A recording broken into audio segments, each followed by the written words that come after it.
अस्सलाम वालेकुम नाज़रीन, मैं हूं आपकी होस्ट युसरा बलोच और आप देख रहे हैं रोही एट 10। उम्मीद करते हैं कि आपकी सुबह बहुत अच्छे से गुजर रही होगी और कोशिश करें कि पॉजिटिव होप के साथ अपनी सुबह का आगाज़ किया करें।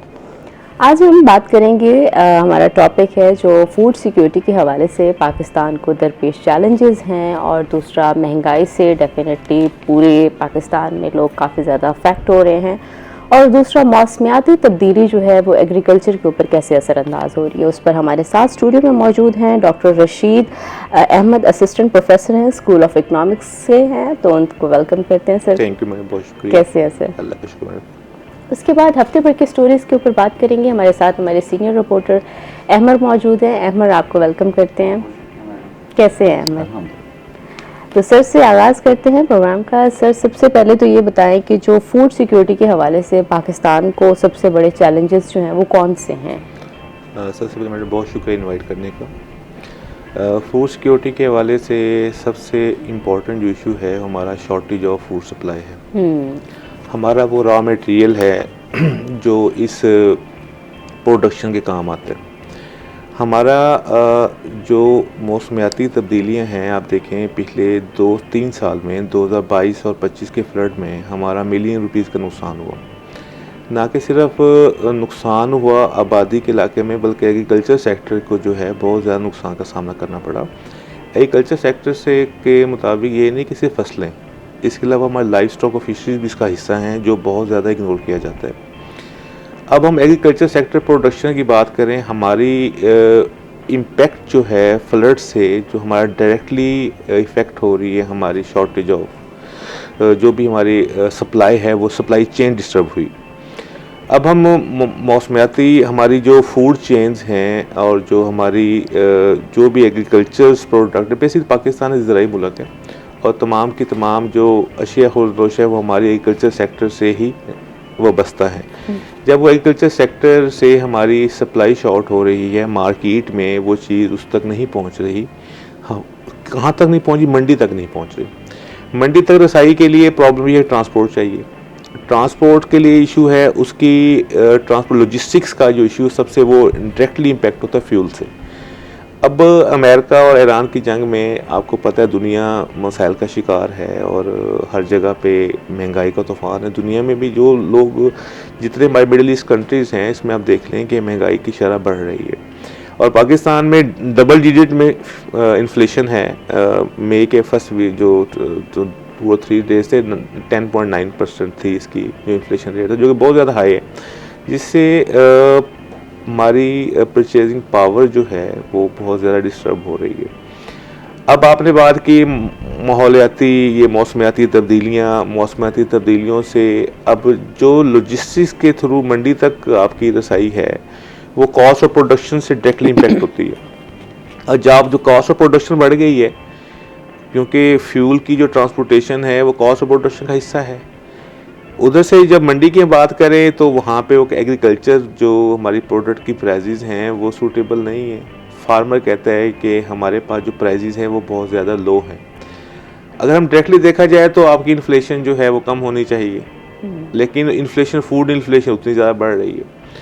डायरेक्टली हमारा जो इम्पेक्ट है, हमारा जो सीजनल वेरिएशंस हैं, हीट स्ट्रोक्स कह लें, उससे भी बहुत ज़्यादा इम्पेक्ट आ रहा है। नेचुरल डिज़ास्टर जो हैं, ज़ाहिर बात है हमारी जो ज़राई मुल्क है ये हमारा नेचुरल रिसोर्स बेस कंट्री है। हमारी जो प्रोडक्शन है, हमारी जो बेसिक्स हैं इकॉनमी की, बुनियाद है हमारी पाकिस्तान की, वो एग्रीकल्चर सेक्टर ही है। एग्रीकल्चर सेक्टर क्योंकि नेचुरल कैलेमिटी से बहुत ज़्यादा इम्पेक्ट हो रहा है, दैट्स वाई हम ये समझते हैं कि उस नेचुरल कैलेमिटीज़ की वजह से हमारा एग्रीकल्चर इंडस्ट्री भी वो इतनी ज़्यादा सपोर्ट नहीं कर रही, और हमारी जो इंडस्ट्री सेक्टर की डेवलपमेंट है वो भी एग्रो बेस्ड है। रॉ मटेरियल जितना भी इंडस्ट्री से आता है वो सारा एग्रीकल्चर सेक्टर से आता है। अब एग्रीकल्चर सेक्टर में प्रॉब्लम ये है कि सप्लाई पहले शॉर्ट है, फिर हम बात करेंगे हम चीज़ें बाहर एक्सपोर्ट नहीं कर पा रहे, ईरान और अफगान बॉर्डर बंद है, वहाँ चीज़ें बाहर नहीं जा रही, जिस वजह से यहाँ पे एग्रेरियन को या फार्मर्स को उसकी प्राइस नहीं मिल रही। गवर्नमेंट नो डाउट एक प्राइसिंग पॉलिसीज़ अडॉप्ट कर रही है और प्राइस मैकेनिज़्म है, लेकिन उसके बावजूद यहाँ पे पिछले साल 2025 में जो फार्मर्स के आप देखें हालात, वो बहुत ज़्यादा पुअर हैं, वो उनको सपोर्टिंग प्राइस भी नहीं मिल रही। इस साल गंदम की 3200-3300 प्राइस गवर्नमेंट ने फिक्स की है।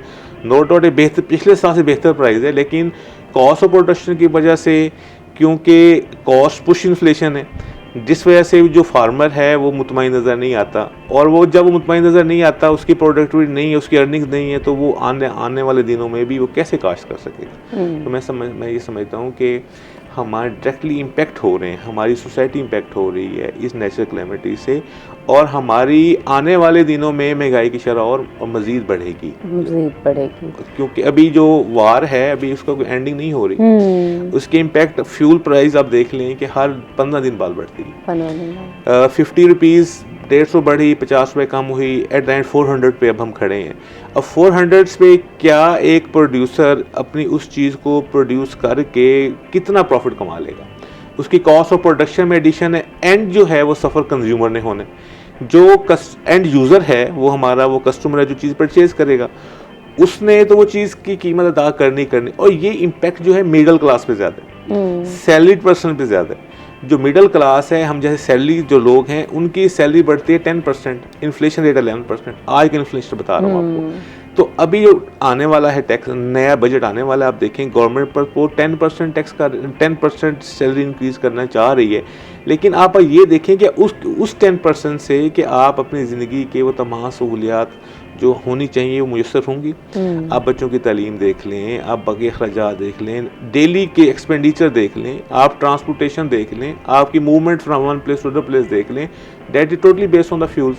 तो मैं समझता हूँ कि इस चीज़ का बहुत ज़्यादा इम्पैक्ट आ रहा है, और आइंदा आएगा भी सही। अच्छा सर, दूसरा ये कि महंगाई से डेफिनेटली आवाम डायरेक्टली अफेक्ट हो रही है, तो जो मजदूर तबका है या छोटा, वो किस हद तक अफेक्ट हो रहे हैं इस चीज़ से? मैं आपको ऑलरेडी बता चुका हूँ कि इससे ज़्यादा इफ़ेक्ट ही मिडिल ग्रुप इफ़ेक्ट हो रहा है, या लोअर इनकम ग्रुप। हम बात करें कि lower income group, middle income group, high income group, 3 groups हैं ना। उसमें जो लोअर क्लास है, जो हमारा गरीब तबका है, जो रोजी मजदूर है, जो डेली वेजेस अर्न कर रहा है, यहाँ प्रॉब्लम वेजेस का भी है। इतनी लो पेड वेजेस हैं, 1500 में, 1200 में, 1300 में आप सरवाइव नहीं कर सकते। आप बिजली के बिल देख लें, आप बिजली का बिल के अंदर, अच्छा बिजली के बिल क्यों ज़्यादा हैं? क्योंकि फ्यूल के लेवी फ्यूल पे बहुत ज़्यादा है, ठीक है, जिस पे गवर्नमेंट हर महीने जो प्राइस बढ़ रही है वो इम्पेक्ट कर रही है कॉस्ट ऑफ प्रोडक्शन पे। बिजली की प्रोडक्शन के ऊपर भी इम्पेक्ट आ रहा है इस चीज़ का। आप बिजली के बिल देख लें, आप एक घर में जो 3 लोग, 2 बच्चे हैं और एक मियाँ बीवी, 4 लोग अफराद हैं, फैमिली साइज 4 या 5 का है, वो 30-35 हज़ार में गुजारा नहीं कर सकती। और मैं ये समझता हूँ कि गुर्बत का मेयार बढ़ रहा है पाकिस्तान में, पर बिलो द पॉवर्टी लाइन लोग ऐड होते जा रहे हैं, बजाय कि हम उसको इम्प्रूव करें। गवर्नमेंट कोशिश कर रही है अपनी कि किसी तरह उनको रिलीफ दिया जाए। लाइक अब रमज़ान शरीफ में रमज़ान पैकेज अनाउंस कर दिया, अब सस्ता बाज़ार भी ऑफर कर, अब कोई नई ऐसे ही रिलीफ प्रोग्राम जो है गवर्नमेंट फ्यूचर में भी प्लान कर रही है कि आवाम को सस्ता बाज़ार की शक्ल में कोई ऐसी मार्केट ऑफर की जाए जहां लो प्राइस्ड हो। इसी के साथ साथ बेवाओं को भी कार्ड दिए जा रहे हैं, उनके बच्चों को भी अब कार्ड देने जा रहे हैं, ठीक है। नेक्स्ट कार्ड की स्कीम भी अनाउंस कर दी है गवर्नमेंट ने, जो मे के एंड में इम्प्लीमेंट हो जाएगी। तो मैं समझता हूँ। अच्छा, तो सर आप ये नहीं समझते ये जो कार्ड दिए जा रहे हैं या किसी भी तरह की सपोर्ट फाइनेंशियल दी जा रही है, इनकम सपोर्ट के इस तरह के जो प्रोग्राम लाए जा रहे हैं, ये कहीं ना कहीं वेलफेयर के नाम पे हमारी कौम को एक किस्म का भिखारी बनाया जा रहा है, स्किल नहीं दी जा रही। वो जैसे कहते हैं कि एक चाइनीज़ प्रोवर्ब है कि आप मछली मत दिया करें, मछली पकड़ना सिखाया करें।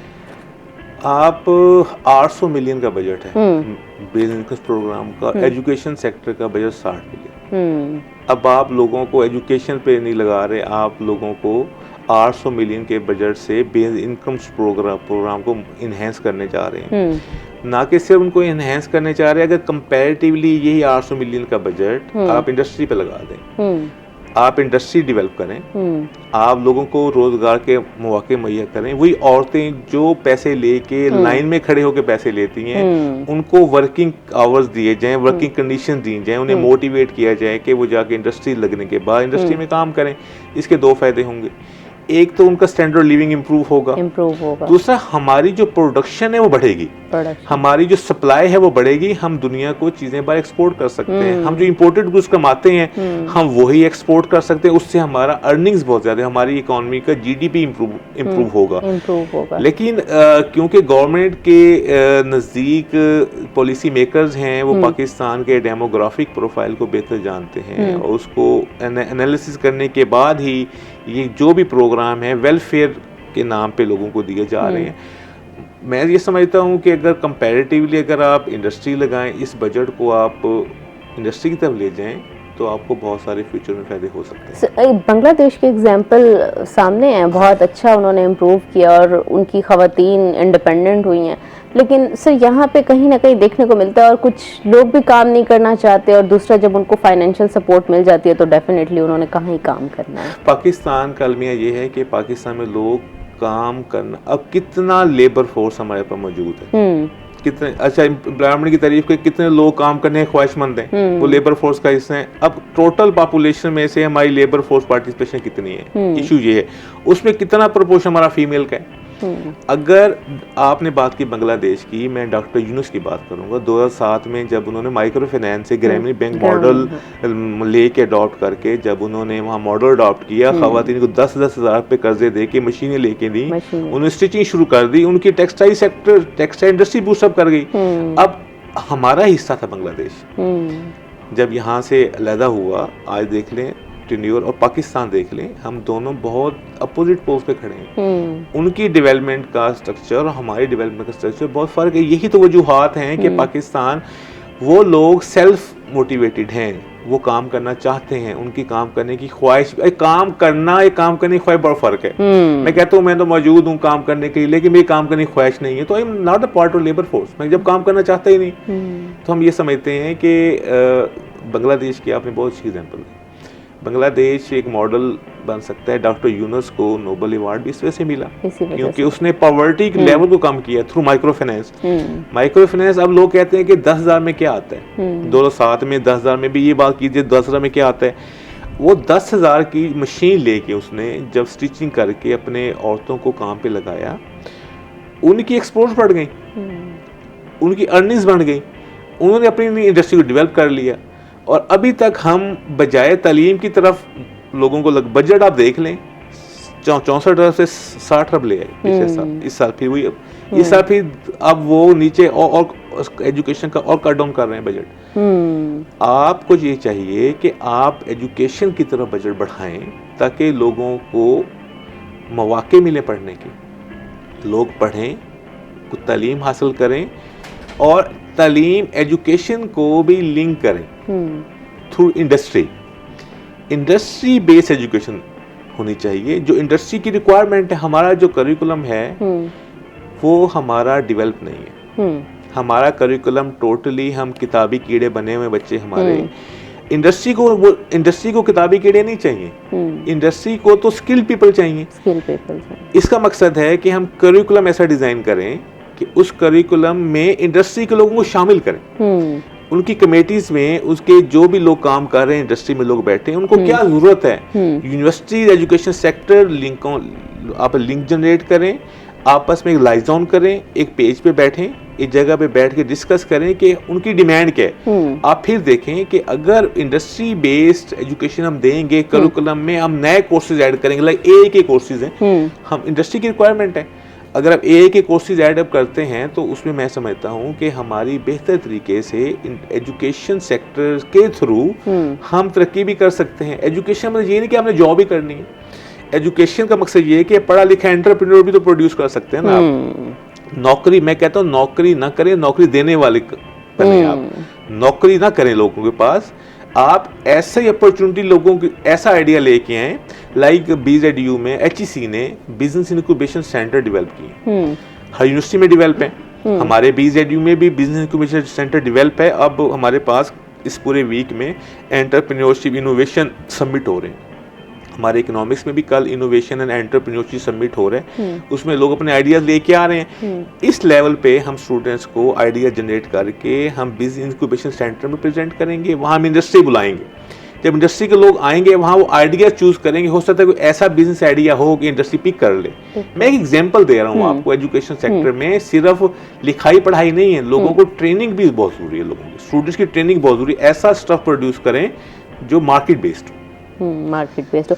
अच्छा सर, ये भी बताएं जो हालिया मौसमियाती तब्दीलियाँ हैं, इनका जो हमारी मौशत पर है कितना नुकसान हो रहा है और दूसरा क्या असरात पड़ रहे हैं इसकी? देखिए सिंपल सी मैंने बात पहले भी की है आपको कि मौसमियाती तब्दीलियाँ अभी नेचुरल कैलेमिटीज़ हैं ना, वो आपके ज़लज़ले भी हो सकते हैं, वो आपके फ्लड्स भी हो सकते हैं, वो आपका हीट स्ट्रोक भी हो सकता है। अब हीट स्ट्रोक से देखें, गंदम को जो टेम्परेचर, फसलों को जो टेम्परेचर चाहिए वो टेम्परेचर उससे बहुत ज़्यादा है। इस हीट स्ट्रोक से ना कि सिर्फ फसलें और इंसानी सेहत के भी इश्यूज आ रहे हैं। और अब आप बात करें कि फ्लड्स की, फ्लड्स का यहीं से कंटिन्यू करेंगे। अभी हम जाते हैं ब्रेक पे, हमारे साथ रहिएगा।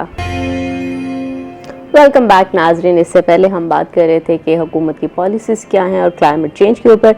अभी हम बात करते हैं थोड़ी सी अहमद के साथ। अहमद, चाचू ने भतीजे को कत्ल कर दिया है, वजूहात सामने आ गई, क्या वजूहात थी और क्यों इतना अनफॉर्चुनेट इंसिडेंट हुआ है? देखिए, ये गुज़श्ता हफ्ते का वाक़या है। तो अचानक ही एक लड़ाई झगड़े की कॉल मसूल होती है हमें भी, तो हम उसको वैसे ही देख रहे होते हैं। तो अचानक ही पता लगता है कि वो जो आपस में लड़ाई झगड़ा हो रहा था तो चाकू के वार हुए हैं और डेथ हो गई है। तो फिर हम तफ्तीश अपनी भी शुरू करते हैं तो पता चलता है कि चाचे ने सके भतीजे को चाकू के वार से दिल पे, गर्दन पे, पूरे जिस्म के ऊपर मुख्तलिफ जगह पर कट लगाए हैं, तो उसको कत्ल किया।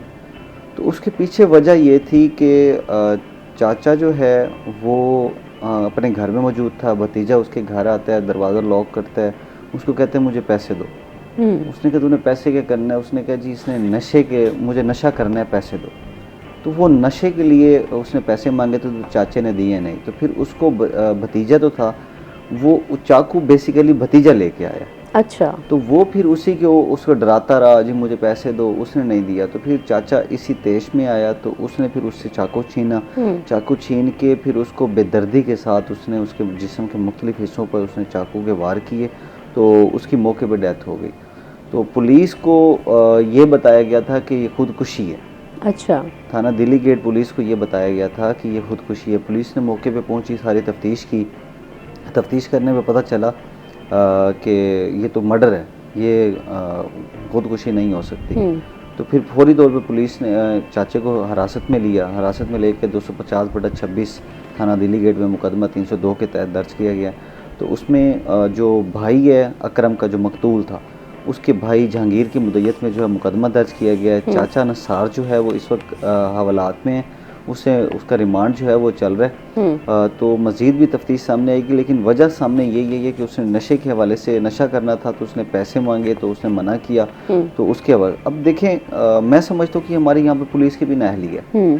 पुलिस की इस हवाले से नाअहली है कि जब CPO मुल्तान ने इनिशिएटिव लिया हुआ है रिहेबिलिटेशन सेंटर का, जो स्पेशली तौर पर डायरेक्ट रिहेबिलिटेशन जो मंशियात के आदी अफराद हैं उनके हवाले से मुख्तलिफ तौर पर उन्होंने रिहेबिलिटेशन सेंटर बनाए हुए हैं। तो वहाँ पर ऐसे इकदाम करने के हवाले से उनको तमाम SHOs को अहकामात जारी किए हुए हैं कि आपके इलाके में कोई भी मंशियात का आदी अफराद है या जिसको मंशियात की लत लग चुकी है तो उसको आप फौरी हिरासत में लें। हिरासत में ले जाकर रिहेबिलिटेशन सेंटर मुंतकिल करें। तमाम तर उसका इलाज जो है वो फ्री ऑफ कॉस्ट किया जाएगा। अच्छा। तो यहाँ पर सवालिया निशान ये पैदा होता है, क्या ये पुलिस की नज़र से दूर था? तो उस वक्त अगर इसको पुलिस को पता चल जाता कि ये मंशियात का आदी अफराद है, नशे की लत लगी हुई है, तो अब देखें कितना बड़ा वकूआ हो गया, अपनी जान से हाथ धो बैठा है। तो बजाय उस वक्त पुलिस को ये एक्शन करना चाहिए था, उसको वहाँ से हिरासत में लेते और उसको रिहेबिलिटेशन सेंटर लेते, उसकी काउंसलिंग होती, उसको वेल सेटल करते, फिर उसको वहाँ से जो है वो छुट्टी मिलती। तो अब देखें, एक नशा ना करने पर लड़ाई झगड़ा हुआ तो एक जान चली गई अनफॉर्चुनेटली। अच्छा, बेकारियों के खिलाफ भी क्रैकडाउन अमर जारी है, तो उसके ऊपर क्या आपकी? स्पेशली जो ख़वातीन बेकारी हैं, अभी हम इकोनॉमिस्ट के साथ बैठे बात कर रहे थे, तो मैं समझता हूँ कि हमारी माइशियत इतनी डाउन हो चुकी है। उन्होंने कहा है कि इमदाद, हुकूमत बड़ी इमदाद दे रही है। हुकूमत ऐसे लोगों को इमदाद दे रही है जो इमदाद के काबिल नहीं है, जिनके हस्बैंड हैं, जिनके बच्चे हैं, जिनके फैमिलीज़ हैं, जिनके पीछे प्रॉपर्टीज़ हैं, कुछ भी है, उनका सस्कट चल सकता है। अब बेकारी, किसी एक भिखारी को भी पकड़ के पूछे ना कि आपको क्या इमदाद मिल रही है, वो कहता नहीं मिल रही। ठीक, वो कहते हैं कि हमने अप्लाई भी किया है तो हमारा नाम नहीं आया लिस्ट में। तो ये एक लिस्टें जो हैं वो तैयार की जाती हैं, लिस्टों के मुताबिक जो है वो उनको दिया जाता है। अब मैं कल एक राउंड पे था भिखारियों के हवाले से। मुल्तान पुलिस ने जो ख़वातीन भिखारियों को हिरासत में लेते हैं और उनको रिहेबिलिटेशन सेंटर मुंतकिल करते हैं, जहाँ पर उनकी मुकम्मल तौर पर काउंसलिंग की जाती है और वहाँ पर उनको सिलाई, कढ़ाई, दीनी दुनियावी तलीम और साथ साथ दीगर जो हुनर जो हैं वो सिखाए जाते हैं। कल मैं वहाँ मैंने एक रिहेबिलिटेशन सेंटर में विज़िट किया तो वहाँ पर मैंने देखा एक बूढ़ी खातून बान बना रही थी और इतना खूबसूरत बना रही थी। मैंने उससे पूछा कि आप भीख क्यों मांगते हो? उसने कहा जी मुझे मेरे बच्चों ने घर से निकाल दिया, तो मैं क्या करती, मुझे मेरे पैसे, मेरे कपड़े, मेरा तमाम चीज़ें मेरे घर पड़ी हैं, लेकिन उन्होंने मुझे घर से निकाल दिया, तो मैं भीख मांगने पे मजबूर हो चुकी हूँ, तो मैं भीख मांगती हूँ। तो उसके बाद अब तक हम भिखारियों के हवाले से बात करें तो ख़वातीन भिखारियाँ जो हैं साल 2025 से अब तक तकरीबन जो है मुल्तान पुलिस ने 900 से ज़ायद उनको हिरासत में ली है। जो 5 से 6 सेंटर जो है बनाए हुए हैं मुल्तान पुलिस ने मुख्तलिफ मकामात पर। मतीतल हो गया, फातिमा टाउन हो गया, कासिमपुर हो गया और गुलगश्त हो गया, इस तरह के मुख्तलिफ, यहाँ पर अपना ईदगाह हो गया, मुख्तलिफ मकामात पर उन्होंने रिहेबिलिटेशन सेंटर बनाए हुए जहाँ पर ख़वातीन को स्पेशली तौर पर उनकी एक बहुत अच्छी तरीके से काउंसलिंग की जाती है। और ख़वातीन जो मंशियात की आदी होती हैं उनको भी वहाँ पर जो है वो लेके आया जाता है और उनकी वहाँ काउंसलिंग की जाती है। अब 900 से ज़ायद ख़वातीन को जो है इन्होंने रोज़गार के काबिल बनाया है, जिनको सिलाई भी सिखाई है, कढ़ाई भी सिखाई है और मुख्तलिफ़ किस्म की चीज़ें जो हैं वो जैसे ख़वातीन के हवाले से काम होते हैं, स्किल्स वगैरह जो हैं वो दिए, उनको हुनरमंद के काबिल बनाया है। अभी भी मैं कासिमपुर के हवाले से बात करूँ तो तकरीबन 35 से 40 से ज़ायद ख़वातीन भिखारी वहाँ पर मौजूद हैं। रोज़ाना की बुनियाद पर उनको वहाँ उनके ऊपर टीमें लगाई हुई हैं मुल्तान पुलिस ने, तो वहाँ पर उनकी काउंसलिंग होती है, उनको काम सिखाया जाता है बाकायदा। हर जो काम सिखाने वाला होता है उसका ट्रेनर उसके साथ बैठता है, अच्छा, उसको सिखाता है कि आपने इस तरह से काम करना है, इस तरह से करना है। और जो पहले से काम सीखे होते हैं वो फिर भी भीख मांगने पे मजबूर होते हैं क्योंकि उनको फैसिलिटेशन नहीं होती, तो उनके हवाले से भी इकदाम उनको अलग से चीज़ें दे देते हैं, तो उनको कहते हैं जी आप ये बनाओ। और इनकी ख़ास बात ये है कि जब कोई इनसे काम सीख के जाता है ख़वातीन, तो उसको फिर वो जैसे सिलाई का काम है तो उसको फिर वो मशीन परचेज करके देते हैं। अच्छा, तो आप ये मशीन है आपकी, तो आपने इस पे काम करना है और अपने रोज़गार के काबिल होना है। तो इस तरह के इकदाम किए जाते हैं और उनको बजाय भीख मांगने की, एक गंदी लत है ये, तो भीख मांगने के तो उनको इस काबिल बनाए थे। एक और मेरी कल फीमेल से बात हुई है, वो भी भीख मांग रही थी, तो मैंने उनसे पूछा कि आप भीख क्यों मांगते हो?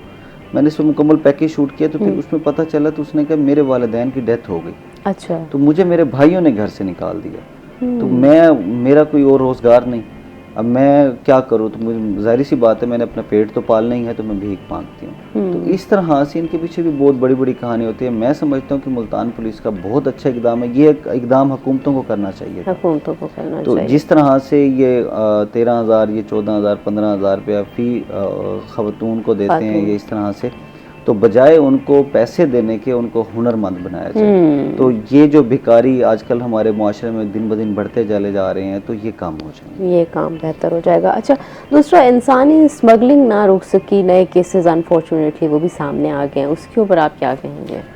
इंसानी स्मगलिंग जो है वो दिन ब दिन बढ़ती चली जा रही है। रोकथाम के हवाले से FIA जो है कार्रवाइयाँ तो कर रही हैं, लेकिन उसके हवाले से यहाँ पर अभी भी जो इंसानी स्मगलिंग में मुलविस जो टाउट्स हैं, जो उनको हम कहेंगे जो एजेंट हैं, तो वो अभी भी वर्क कर रहे हैं। वो सिर्फ पैसा कमाने के लिए, इंसान की कीमत उनके सामने कुछ नहीं है। अभी भी मेरे पास ऐसे 2-3 केस आए थे जो इस वक्त सऊदी अरब में, तो वहाँ पर उनको यहाँ से वर्क वीज़े पे लेके जाते हैं, वहाँ पर उनको ऐसे छोड़ देते हैं, अच्छा जी हमारा काम था आपको यहाँ लेके आना और अब आपकी मर्जी, अब आप जो मर्जी करें। तो अब वो काम करते हैं तो वहाँ मरते हैं, कुछ भी करते हैं तो कुछ ना कुछ उनके साथ होता है।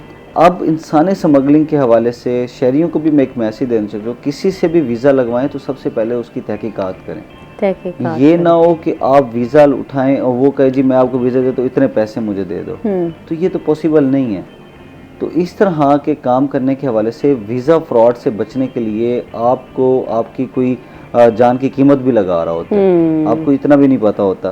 तो वीज़ा फ्रॉड के हवाले से तमाम तर चीज़ें, प्रोटेक्टर वगैरह, ये चीज़ें आपने मुकम्मल तौर पर करनी होती हैं। सबसे पहले अगर किसी ने वीज़ा, जैसे अब बहुत से लोग मुल्क बदर हो रहे हैं, वहाँ जाके अपना कम रोज़गार के हवाले से जा रहे हैं, तो यहाँ से आपने अगर वीज़ा लगवाना है तो मैच्योर जो एजेंट है उससे लगवाएं, जो एफिलेटेड है, जो जिसका रिकॉर्ड अच्छा है, उससे आप बेशक वीज़ा लगवा सकते हैं, और उसकी भी जांच पड़ताल लाजमी करेंगे, क्योंकि आजकल मार्केट में फ़्रॉड बहुत हो रहा है, स्पेशली तौर पे वीज़ा फ़्रॉड के हवाले से।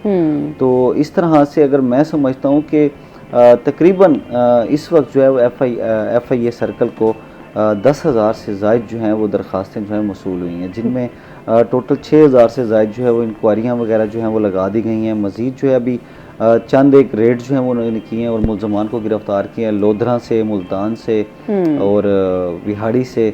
इस तरह लोधरा से, दुनियापुर से ज़्यादातर उन्होंने गिरफ़्तार, बहावलपुर से, DG खान से, यहाँ से जो है उन्होंने ज़्यादातर गिरफ़्तार किए हैं। तो मज़ीद भी जब हमारे डॉक्टर से बात हुई है तो उनका यही कहना है कि हम रेड्स जो हैं वो मज़ीद कर रहे हैं, तहकीकात जारी हैं, जो भी इंसानी स्मगलिंग में मुलविस है तो उसको गिरफ़्तार करें, उसको गिरफ्तार किया जाएगा। यहीं से कॉन्वर्सेशन दोबारा कंटिन्यू करेंगे। अभी हम जाते हैं ब्रेक पे, हमारे साथ रहिएगा। वेलकम बैक नाज़रीन। थोड़ी सी मौशत के ऊपर हम बात कर रहे थे। अच्छा सर, आपसे बात करते हैं कि ये बताएं थोड़ा सा कि जो स्किल्ड पीपल होते हैं उनकी कमी होने की वजह से मौशत पर क्या असरात पड़ते हैं फिर? लेकिन जब तालीम की बात करें, तालीम की दो साइड हम डिस्कस करें, एक वो जो प्रोफेशनल एजुकेशन है और दूसरी वो जो वोकेशनल एजुकेशन है। हमारे यहाँ जब मैट्रिक के एग्ज़ाम लोग बच्चे देते हैं, उस वक्त उन्होंने फील्ड चूज़ करनी होती है, अपना कैरियर की तरफ प्रोफेशनल पाल पे लेके जाना होता है। आगे पर FSC, इंटरमीडिएट या डिप्लोमा की तालीम ऑप्शन मौजूद है। और जो डिप्लोमा के लोग हैं टेक्निकल एजुकेशन है, और जो ICS या FA FSC ये प्रोफेशनल एजुकेशन है। अब हमने स्किल्ड लेबर कहाँ से लेनी है? हमारे पास पाकिस्तान में कौन से इंस्टीट्यूट्स हैं जो स्किल्ड लेबर दे रहे हैं, एजुकेशन दे रहे हैं, स्किल्ड लोगों को सामने लेके आ रहे हैं? वो हमारी हैं वोकेशनल ट्रेनिंग, टेविटा है, जैसे technical education vocational training authority Punjab ने के अंडर काम कर रही है। फेडरल पे काम करें कि नेवटेक है, नेवटेक IT के कोर्स या डिफरेंट कोर्सेज ऑफर कर रही है, डिफरेंट इंस्टीट्यूट्स उसको कोर्सेज को करवा रहे हैं। अब न्यू जी जनरेशन है, वो AI की पैदावार है। हम IT की एजुकेशन को इतना प्रमोट कर रहे हैं आजकल कि हर बंदा बच्चा ऑनलाइन बिजनेस की तरफ मोटिवेट हो रहा है। लोग FA FSC यूनिवर्सिटी में दाखिला नहीं लेना पसंद करते। अब स्टूडेंट की रेशो कॉलेज में कम हो रही है, यूनिवर्सिटी में भी कम हो रही है। लोग जो हैं बच्चे मैट्रिक के बाद ऑनलाइन बिजनेस करते हैं, ट्रेडिंग करते हैं, लाखों रुपए कमा रहे हैं। वो कहते हैं हमने मैट्रिक के बाद FA MA और PhD करके क्या करना है, हम तो अभी लाखों से कमा रहे हैं। लेकिन माशरे के अंदर टेक्निकल एजुकेशन का बहुत ज़्यादा रोल है। टेक्निकल जो इंडस्ट्री के लोग हैं, पहले मैं बात बता चुका हूँ, करिकुलम को डेवलपमेंट करते के बाद इंडस्ट्री से लिंकेज की ज़रूरत है। उनको कितना स्किल लेबर चाहिए, टेक्निकल कितने लोग टेक्निकल चाहिए। जो लोग टेक्निकल काम कर सकते हैं वो एजुकेटेड प्रोफेशनल लोग काम नहीं कर सकते, नॉन टेक्निकल लोग काम नहीं कर सकते। लेकिन हमारे यहाँ इंडस्ट्री है उसकी ग्रोथ नहीं है, क्योंकि इन्वेस्टमेंट का प्रॉब्लम है, इंस्टेबिलिटी का प्रॉब्लम है, इनसिक्योरिटी का प्रॉब्लम है, गवर्नमेंट की टैक्स पॉलिसी से लोग परेशान हैं। इंडस्ट्री बिल्ड नहीं कर रहे ना। अब लोग कहाँ जाएंगे एजुकेशन, MA के बाद लोग कहाँ जाएंगे, अपॉर्चुनिटी नहीं है। तो हमें ये चाहिए कोई लोगों को ट्रेनिंग सेंटर्स दें, कोई लोगों को ट्रेन करें, कुछ स्किल दें। लाइक जैसे अब नेवटेक है, नेवटेक ने बड़े अच्छे प्रोग्राम ऑफर किए हैं। नेवटेक के अंडर बच्चे IT के कोर्सेज कर रहे हैं, कंप्यूटर के कोर्सेज कर रहे हैं, टेक्नोलॉजी के कोर्सेज कर रहे हैं, ताकि हेल्थ साइंसेज के कोर्स भी कर रहे हैं। हमें हेल्थ साइंसेज की तरफ भी तवज्जो देने की ज़रूरत है। हमें हर बच्चा डॉक्टर नहीं बन सकता, ना वसाइल है उनके। आप टेक्नीशियन बन जाएं, आप हेल्थ साइंस की तरफ आ जाएं, एक्सरे मशीन के एक्सपर्ट बन जाएं, आप OT ऑपरेटर बन जाएं। लोग इस तरह, मैं कहता हूं कि लोगों को आना चाहिए।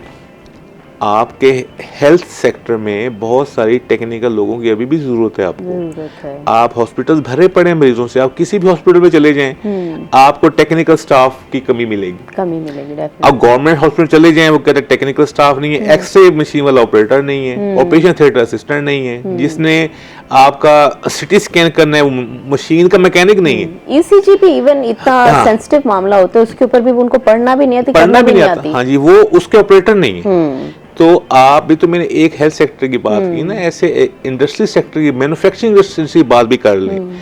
आपकी जो मशीनरी जो प्रोडक्शन कर रहे हैं, बेसिक एग्रो बेस इंडस्ट्री आपकी है, आप ये देखें कि हम वहाँ वर्कर नहीं है, इंजीनियर का काम वो नहीं कर सकता जो लोअर लेवल का बंदा काम कर सकता है, जो कम एजुकेशन का बंदा काम कर सकता है। हमारे यहाँ अब टेक्निकल एजुकेशन की तरफ लोगों को रुझान नहीं रहा। ठीक है, लोग कहते हैं कि मैं एफएससी करूं, डॉक्टर बनूं, इंजीनियर बनूं, प्रोफेसर बनूं, इस तरफ लोगों को लाने की तो जरूरत है। सर हमारी जो एजुकेशन सिस्टम है वो मार्केट की ज़रूरत के अकॉर्डिंगली नहीं है। जी ऐसे ही। तो जैसे कि सर हमारी 4 ईयर एजुकेशन होती है, बच्चों का गिला भी अक्सर ये होता है कि जो इस तरह की डिग्रीज होती हैं, मैथ्स, कम्युनिकेशन, प्रैक्टिकल वर्क कम कराया जाता है। तो वो कहते हैं कि हमें प्रैक्टिकल वर्क कराए, थ्योरी ज़्यादा पढ़ाई जाती है। और जैसे कि मेडिकल की फील्ड होती है, डॉक्टर बनते हैं, MBBS, तो उनके भी 4 साल होते हैं, लेकिन 1 साल हाउस जॉब का होता है जिसमें वो प्रैक्टिस करते हैं। तो क्या इसको तालीमी निज़ाम को दोबारा से रीडिज़ाइन करना चाहिए, 5 साल का करना चाहिए कि ताकि 1 साल उनको भी इस तरह की कोई प्रैक्टिकल वर्क कराया जाए ताकि वो मार्केट में जाके आराम से फिर अपनी जॉब भी ढूंढ लें और काम भी कर सकें? जी मैं आपको पहले डिस्कस कर चुका हूँ कि हमारा करिकुलम जो है वो इंडस्ट्री बेस्ड नहीं है, मार्केट डिमांडेड नहीं है। हमें जो मार्केट डिमांड कर रही है वो करिकुलम का हिस्सा ही नहीं है। अब करिकुलम हिस्सा ही नहीं है तो फिर कौन सी ट्रेनिंग वर्कशॉप की बात कर रहे हैं आप? हमें ये दूसरी बात है, सहूलियात भी नहीं है, यूनिवर्सिटी पर फंड ही नहीं है। आप यूनिवर्सिटी के किसी भी यूनिवर्सिटी पे जो हमारी पुरानी यूनिवर्सिटीज हैं वहाँ रिसोर्सेज की कमी है, फाइनेंशियल इम्पैक्ट आना शुरू हो गए, लोगों की हद तक के सैलरीज भी टाइमली, अब अक्सर यूनिवर्सिटी पाकिस्तान में है या सैलरी भी टाइमली विड्रॉल होकर नहीं कर पाते। अब आप लोगों की सैलरीज के को प्रोवाइड करेंगे मंथली बेसिस पे, या उनको वो इंफ्रास्ट्रक्चर प्रोवाइड करेंगे जिससे वो एक्सपीरियंस गेन कर सके।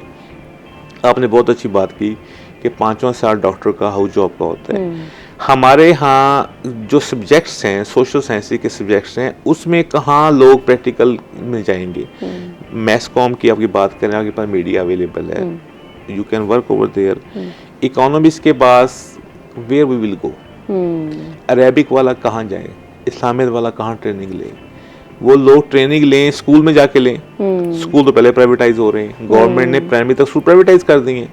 50,000 स्कूलों में से 32-33,000 तो स्कूल प्राइवेटाइज हो जाने इसी साल में। अब अगला प्रोजेक्ट वो हाई स्कूल की तरफ लेके आ रही है गवर्नमेंट।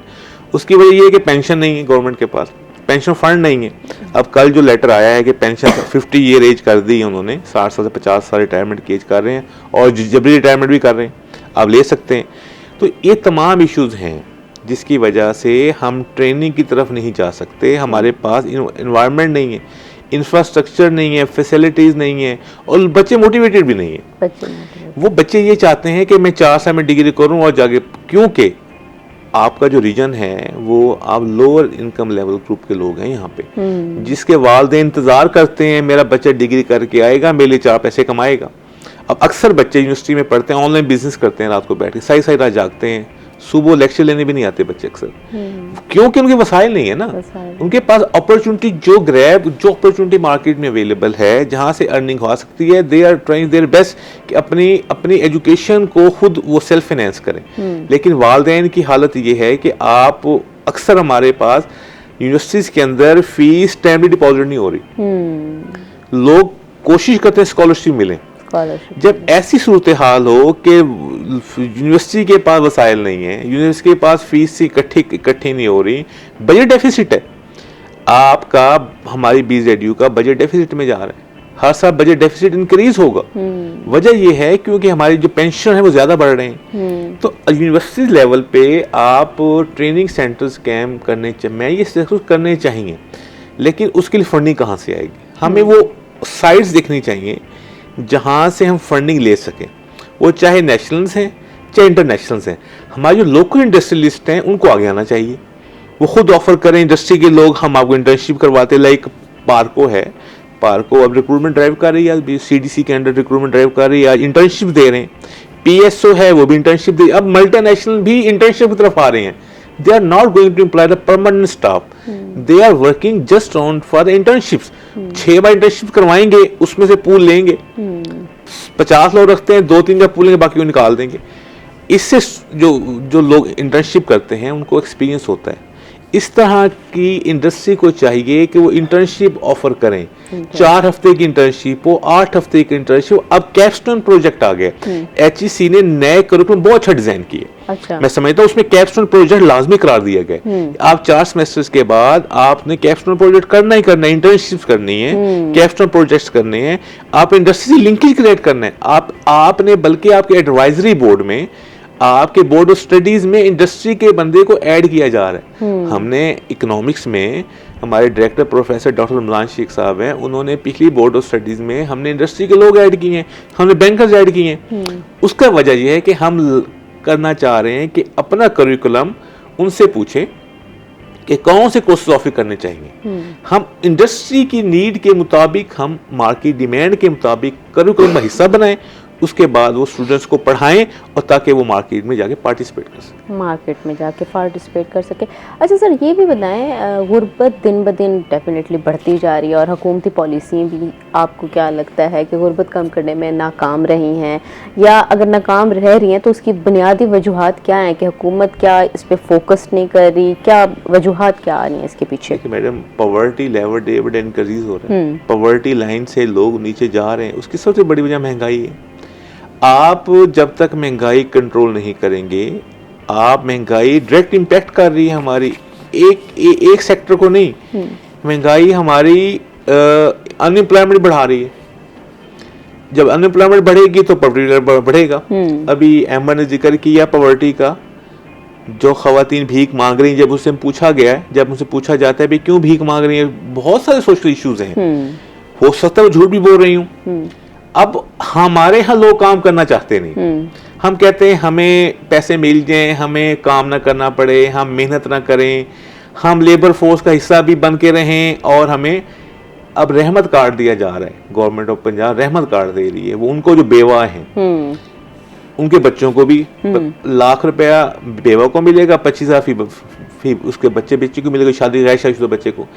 अब कोशिश ये की जा रही है कि रहमत कार्ड के जरिए, बेस इनकम प्रोग्राम के जरिए फाइनेंशियल असिस्टेंस दी जाए ताकि लोगों का पॉवर्टी लेवल कम हो। लेकिन ये टारगेट अचीव होता नजर नहीं आता, क्योंकि हमें फाइनेंशियल बर्डन जनरेट करके पॉवर्टी कभी भी कम नहीं कर सकते।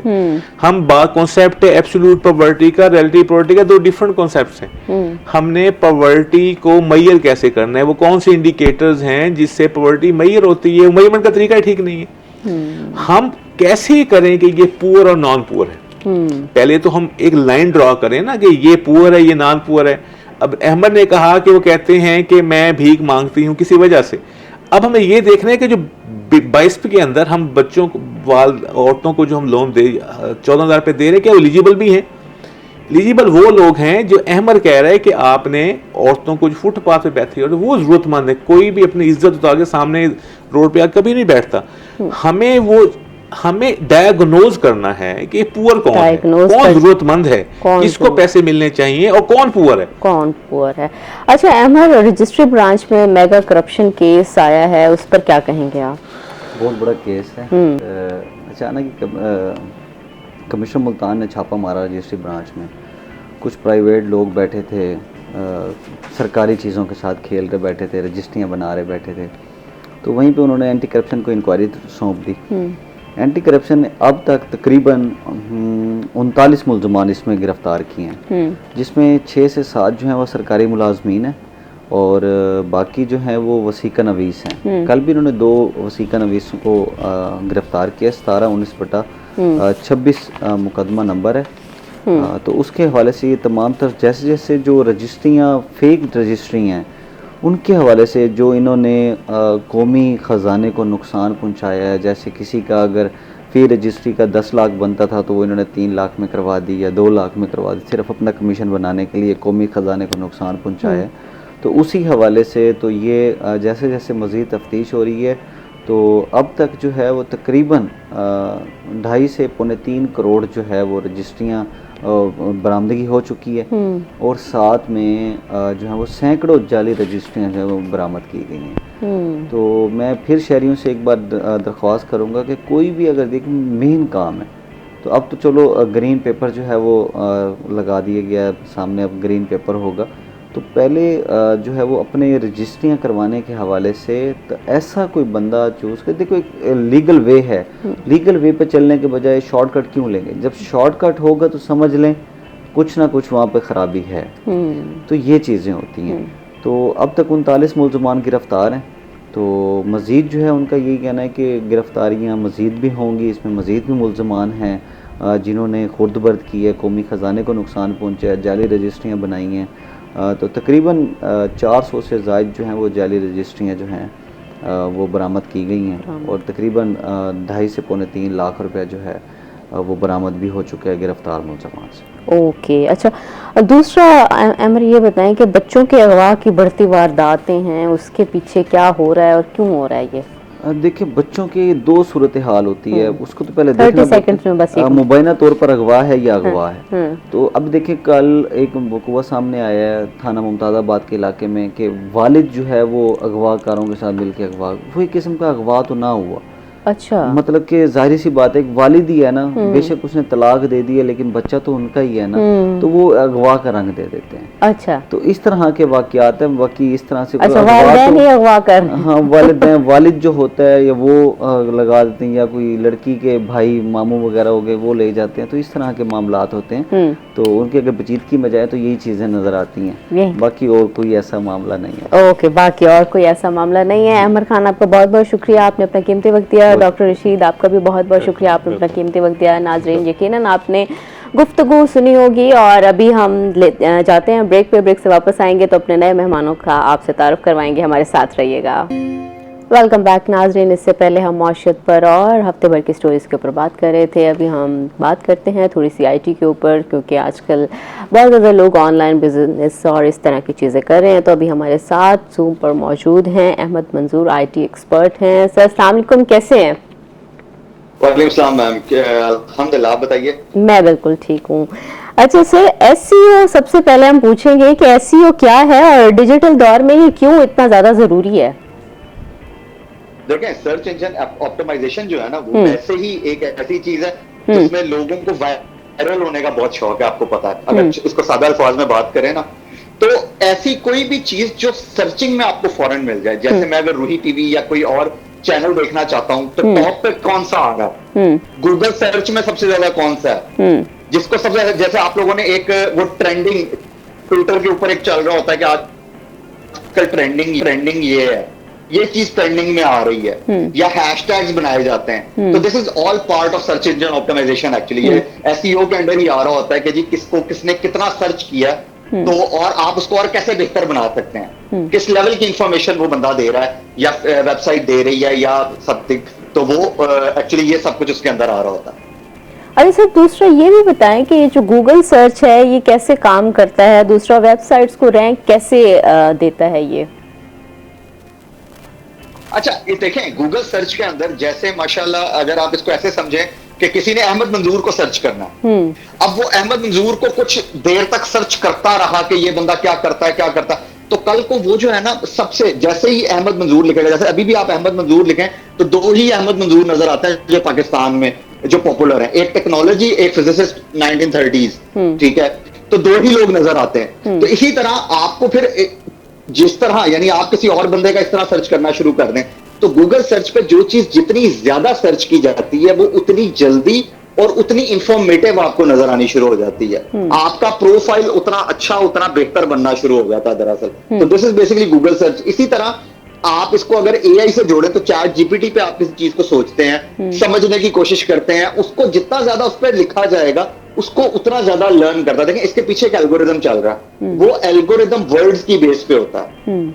किन वर्ड्स को आपने ज्यादा सर्च किया, जैसे आप अगर अभी भी जाके अपनी हिस्ट्री देखें गूगल सर्च की, तो उसमें आपको नजर आ रहा होगा कि जी ये वर्ड्स आपने सर्च किए हैं, तो वो पूरी दुनिया में कितने सर्च हुए हैं। तो this is basically how this thing work. Okay, अच्छा सर, ऑफ पेज एसईओ और ऑन पेज में क्या फर्क होता है? देखें, अब इसके अंदर इसको ऐसे देख लें कि जी एक पेज के ऊपर आपने कुछ चीजें ऐसी लिख दी जो कि इसको यानी अगर मैं बहुत ही सादा जुबान में बात करूं कि कुछ रिक्वायरमेंट्स हैं, राइट। अब उनको जब आप सर्च कर रहे हैं, कुछ चीजें उसने अपने पास सेव कर ली, कुछ चीजें उसने ऑनलाइन उठा रहा होता। तो जो चीजें अपने पास वो पीछे कैशे में सेव करके आपको दिखा रहा है, तो दैट इज वो ऑफ सर्च पे आती है कि जी वो आपको फौरन नजर आनी शुरू हो जाती है। यानी देखें, पहले आज से कुछ अर्सा पहले तक पूरा जो लोड होता था ना आपका पेज, वो ऑटोमेटिक नहीं होता था। बेसिकली वो पूरा लोड बार बार, इसको स्टैटिक पेज हम लोग कहते थे, वो बार बार जाता था, बार बार लेके आता था। अब बहुत सारी इंफॉर्मेशन सिस्टम अपने पास सेव कर लेता, बहुत सारे मोबाइल सेव कर लेते, बिकॉज इनकी मेमोरीज अब बहुत ज्यादा हो चुकी हैं। तो दैट इज समथिंग। उसके बाद कुछ चीजें ऐसी होती हैं जो लाइव चल रही होती हैं। जैसे मिसाल के तौर पे कल माशाल्लाह एक मैच हुआ, उसके अंदर लाइव जो है स्कोरिंग आ रही थी, तो दैट इज उसको जो भी लोग देखेंगे, अब गूगल के नीचे आपको कई दफा नजर आता है वो न्यूज आ रही होती है, तो that is basically on search, आप इसको कह रहे हो, that is online search and offline search. तो कुछ चीजें आपके पास सेव हो जाती हैं एज ए कोल्ड स्टोरेज, और कुछ चीजें आप जिसको कहते हैं ना ऑनलाइन बेसिकली, तो वो ऑन आपको उसी टाइम नजर आ रही होती है जो उस टाइम पे वो लोड कर रहा होता। ओके, अच्छा। एक जो नई वेबसाइट होती है उसको रैंक होने में कितना वक्त लग जाता है? ये तो डिपेंड करता है कि कितने लोग उस तक पहुंचते हैं। देखें, अगर आपने एक इंफॉर्मेशन की वेबसाइट बनाई और उसके ऊपर कुछ ऐसी इंफॉर्मेशन डाल दी जो लोगों को पसंद है, जो लोग देखना चाहते हैं, पढ़ना चाहते हैं, तो जितने ज्यादा लोग उसको सर्च करेंगे ऊपर आएगा। हाँ, कुछ लोग इसको ऐसे लेके चल रहे होते हैं, वो फेक वो बना देते हैं कि जी इसका जो, जैसे आप लिंक्डइन के ऊपर या फेसबुक के ऊपर अपने प्रोफाइल्स को सर्च करवाते हैं, ठीक है, या यूट्यूब के ऊपर सर्च करवाते हैं, तो वो कई दफा फेक चीज हो रही होती है, फेक लाइक्स और वो सब कुछ हो रहा होता है। लेकिन अगर गूगल के ऊपर बात करें, जिसको हम ऑर्गेनिक सर्च कहते हैं, अगर आपने वेबसाइट ही बहुत अच्छी बनाई है, कोई प्रोडक्ट आपने ऐसी रखी है जो कि बहुत ज्यादा डिमांड में है, तो लोग उसको बहुत ज्यादा सर्च करेंगे और वो उतनी ज्यादा जल्दी रैंक होगी असल में। तो सिर्फ इस पे जो अच्छा कंटेंट लिखने वाले हैं या ऐसी वेबसाइट हैं वो ज्यादा रैंक होने के उनके चांसेस ज्यादा हैं? Obviously ma'am, obviously. देखें, जो जितनी ज्यादा इंफॉर्मेटिव होगी वेबसाइट, जो जितनी ज्यादा इंफॉर्मेटिव पेज होगा, लोग उस पर उतना ज्यादा जाएंगे। देखें, कई दफा होता यह है कि आपने एक पेज बना लिया जिसके ऊपर सपोज करें गॉसिप्स चल रहे हैं, ठीक है, तो अब वो भी रैंक हो सकता है। एक पे आपने कुछ इंफॉर्मेशन लिख दी जो कि जी बहुत ज्यादा इंफॉर्मेटिव है आजकल लोगों को, क्योंकि आजकल मिस इन्फॉर्मेशन बहुत ज्यादा है, तो आप उसको एक अच्छी इंफॉर्मेशन दे रहे हैं, प्रॉपर इंफॉर्मेशन दे रहे हैं, तो वो भी, तो इट डिपेंड्स कि लोग क्या देखना चाह रहे हैं, ठीक है ना जी। ओके, अच्छा, दूसरा ये भी बताएं कि जो बैक लिंक्स होते हैं ये क्या होते हैं और इनकी अहमियत क्या होती है बैक लिंक्स की?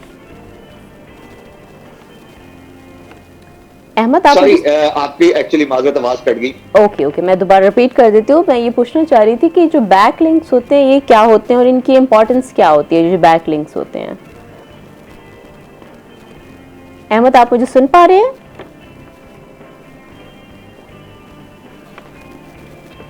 देखिए, कुछ कई दफा क्या आपके वेबसाइट के लिंक्स होते हैं ना, उनको हमने दो तरह से हेलो, आपको मेरी आवाज आ रही है? जी जी, मैं सुन पा रही हूँ आपको।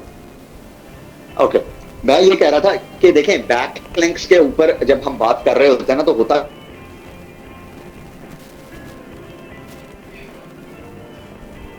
अहमद की आवाज़ अभी ड्रॉप हो गई है। हम आईटी के ऊपर बात कर रहे हैं। डेफिनेटली एसईओ जो है बहुत ज़्यादा आजकल चीज़ें जो होती हैं डिजिटल चीज़ों की तरफ लोगों का फोकस बहुत ज़्यादा बढ़ता जा रहा है, लोग ऑनलाइन बिजनेस की तरफ जा रहे हैं, तो इस हवाले से इंफॉर्मेशन का काफ़ी फुकदान होता है। लोग जो होते हैं इंफॉर्मेशन के हवाले से उनको आइडिया नहीं होता कि किस तरह से हमें चीज़ों को मज़ीद इम्प्रूव करना चाहिए और इंफॉर्मेटिव तरीके से आगे ट्रांसफ़र करनी चाहिए। तो ये बड़ी टेक्निकल चीज़ें होती हैं, इन टेक्निकल चीज़ों में हमें आइडिया नहीं हो रहा होता कि इनको किस तरह से मज़ीद बेहतर कर सकते हैं। दूसरा ये कि एसईओ के ऊपर बात हो रही है कि गूगल सर्च में जो सर्च इंजन ऑप्टिमाइजेशन है उसको कैसे हम जान सकते हैं। दूसरा इसमें हमने एक नई वेबसाइट को भी कैसे रैंक किया जा सकता है, इसके ऊपर बात कर रहे हैं कि जो अच्छा कंटेंट होता है उसको हम जो जितना अच्छा मज़ीद बेहतर कंटेंट बनाएंगे तो वो उतना ज़्यादा रैंक होगी। तो अभी हम नाजरीन जाते हैं एक छोटी सी ब्रेक पे, ब्रेक से वापस आएंगे तो कॉन्वर्सेशन को यहीं से कंटिन्यू करेंगे, हमारे साथ रहिएगा। वेलकम बैक नाजरीन, अभी हम चलते हैं अपने वेदर सेगमेंट की जानिब। वेदर पर हमें अपडेट कर रहे हैं हसन जी। हसन, अपडेट कीजिएगा। जी युसरा, मुल्तान शहर और गिरदोनवाह के अगर आज के मौसम के हवाले से बात की जाए तो मुल्तान शहर का मतला आज सुबह सवेरे से बिल्कुल साफ़ रहता हुआ दिखाई दे रहा है। लेकिन अगर गुज़िश्ता शाम की बात की जाए तो गुज़िश्ता दोपहर के औकात में तो सूरज अपनी आबोताब से चमकता हुआ दिखाई दे रहा था। लेकिन अगर शाम की बात की जाए तो शाम के औकात में आसमान पर से बादलों का राज रहता हुआ दिखाई दिया।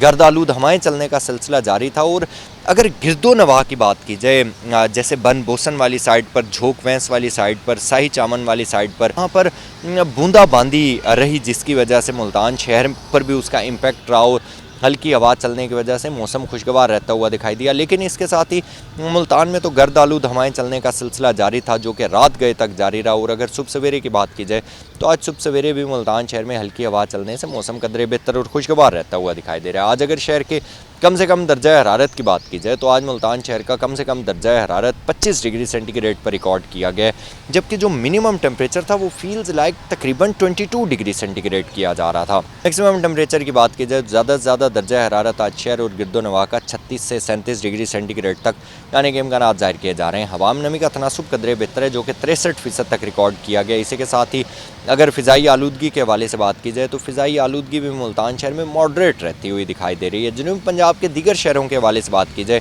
तो दीगर शहरों का भी मतला अबर आलूद रहता हुआ दिखाई दिया। गर्द आलूद हवाएं चलने का सिलसिला भी जारी था, जिसकी वजह से जो टेम्परेचर है वो तकरीबन 5 से 6 डिग्री सेंटीग्रेड कंपैरेटिवली गुज़िश्ता दिनों की निस्बत कुछ हद तक कम रहता हुआ दिखाई दिया और कम ही रिकॉर्ड किया गया। लेकिन आने वाले दिनों के हवाले से बात की जाए तो महकमा मौसमियात की जानिब से ये कहा जा रहा है कि आने वाले दिनों में मुल्तान शहर का मतला बिल्कुल साफ़ रहता हुआ दिखाई देगा, मौसम खुश्क और गर्म रहेगा, जिसकी वजह से तिबी माहिरीन की जानिब से ये कहा जा रहा है कि शहर ओलिया के वासियों को अपनी हिफाजत करने की ज़रूरत है। हीट वेव और हीट स्ट्रोक के इम्कान ज़ाहिर किए जा रहे हैं। तो आइंदा 24 घंटों के हवाले से बात की जाए तो आइंदा 24 घंटों के दौरान मुल्तान शहर का मतला बिल्कुल साफ़ रहेगा, सूरज अपनी आबोताब से चमकता रहेगा और हल्की हवा चलने का सिलसिला इसी तरीके से आज शाम तक जारी सारी रहेगा।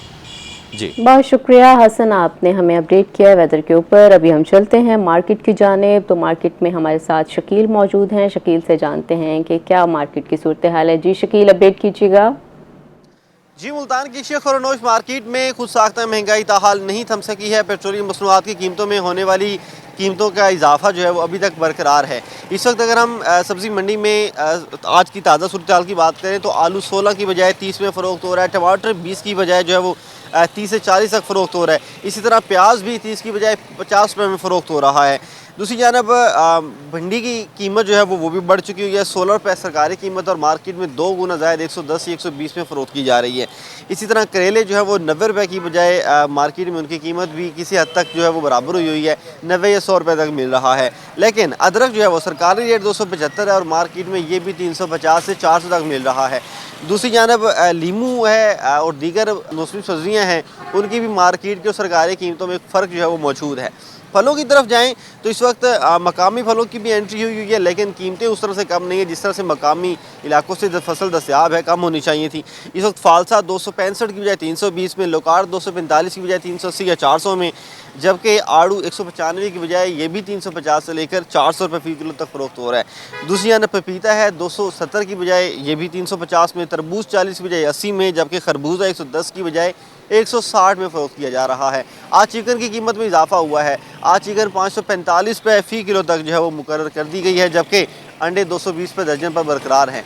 आला हुकाम से शहरियों का मुतालबा है कि कीमतों को कम किया जाए, ख़ासतौर पर सरकारी कीमतों पर अमल दरामद करवाया जाए ताकि शहरियों को रिलीफ मिल सके। जी बहुत शुक्रिया शकील, आपने हमें अपडेट किया है वेजिटेबल के रेट्स के ऊपर। अभी हम चलते हैं अपने बर्थडे सेगमेंट की जानिब। और आज बर्थडे है जाहिद की, हैप्पी बर्थडे। जाहिद खान की बर्थडे है। Many many happy returns of the day. अल्लाह ताला आपकी ज़िंदगी में बहुत सी आसानियाँ करे और खुशियाँ लेके आए। यकीनन आप अपने दिन को बहुत अच्छे से सेलिब्रेट भी करें।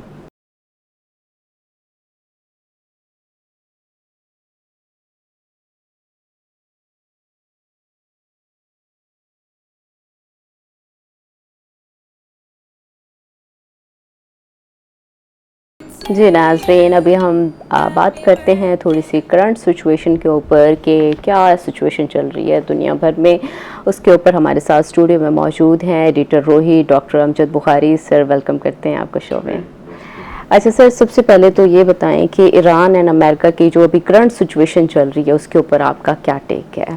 सिचुएशन कोई अच्छी नहीं है। मतलब हम जितनी कोशिश कर रहे हैं कि ये मामला डिफ्यूज़ हों, कोई ना कोई फिर मामला ऐसा खड़ा हो जाता है जिसकी वजह से सूरत हाल ख़राब हो जाती है।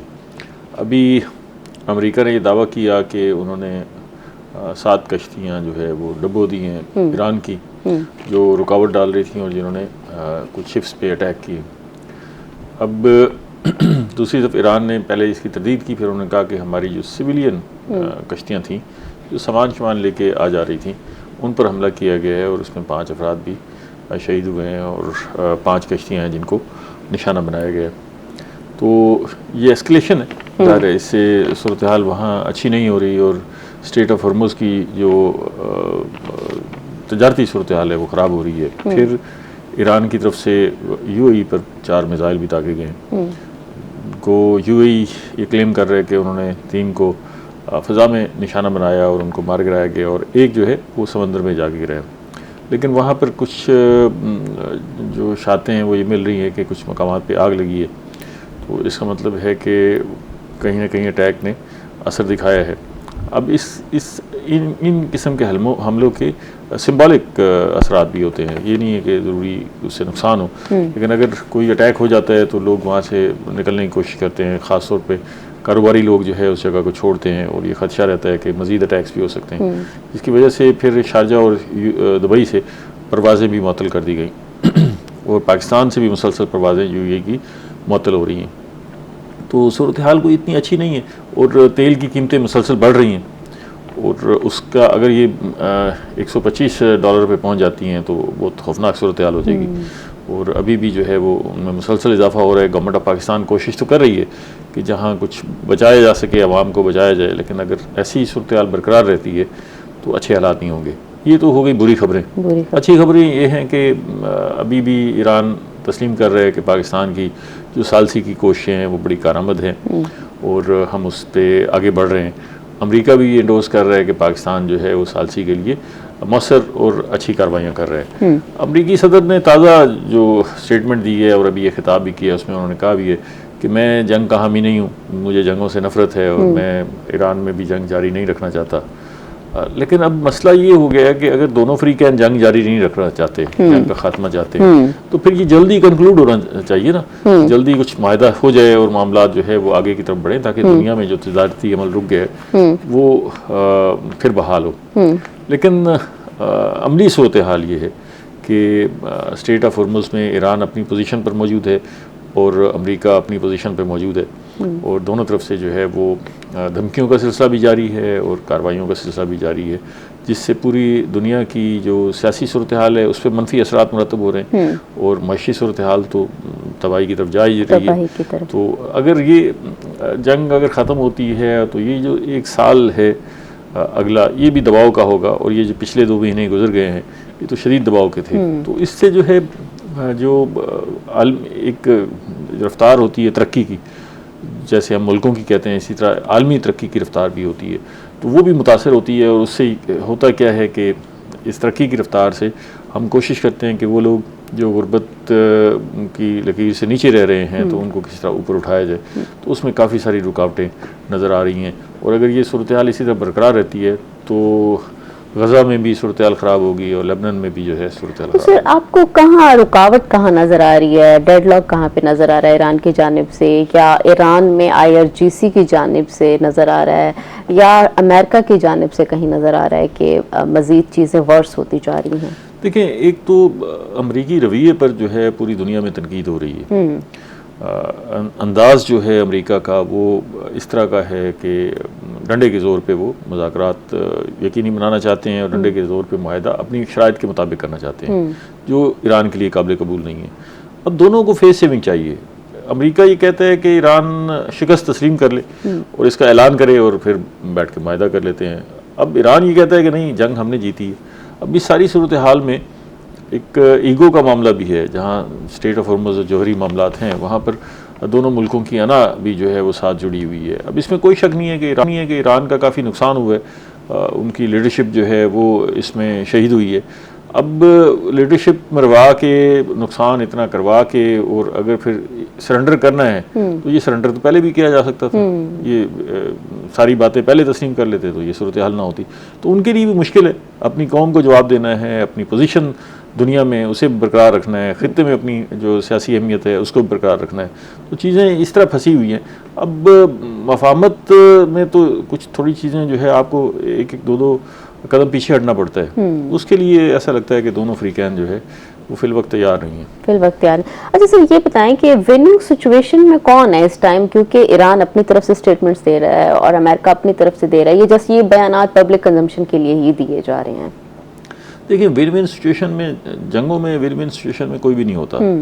जंग अगर आप जीत भी रहे हैं तो जहाँ जंग हो रही होती है वहाँ उसके नुकसानात होते हैं। अमेरिका अब अपने मुल्क में तो जंग नहीं लड़ रहा, बाहर से आके यहाँ जंग लड़ रहा है, तो उसके अखराजात जो है वो ईरान की निस्बत 3 गुना है, जबकि ईरान के अखराजात जो है वो निस्बतन कम है।